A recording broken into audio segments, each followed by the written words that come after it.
ನಟ ವಿಜಯ್ 6 ಗಂಟೆ ವಿಳಂಬ.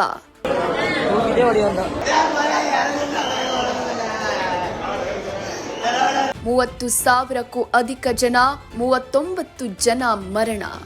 ಹಲವು ತಿಂಗಳಿನಿಂದ ತಮಿಳುನಾಡಿನಲ್ಲಿ ಸಿನಿಮಾ ಹೊರತಾಗಿ ರಾಜಕೀಯ ಕ್ಷೇತ್ರದಲ್ಲಿ ಸಂಚಲನ ಮೂಡಿಸಿರುವ ನಟ ವಿಜಯ್ ಅವರ ರಾಜಕೀಯ ರ್ಯಾಲಿಯಲ್ಲಿ ಬಹುದೊಡ್ಡ ದುರಂತ ನಡೆದಿದೆ.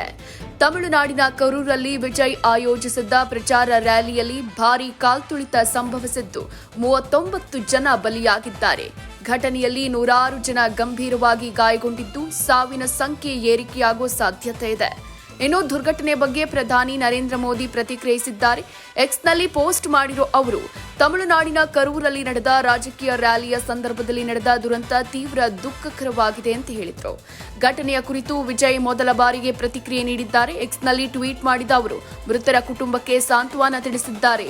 ನನ್ನ ಹೃದಯ ಮುರಿದು ಹೋಗಿದೆ. ನಾನು ಅಸಹನೀಯ, ವರ್ಣನಾತೀತ ನೋವು ಮತ್ತು ದುಃಖದಲ್ಲಿ ನರಳಾಡ್ತಿದ್ದೀನಿ ಎಂದಿದ್ದಾರೆ.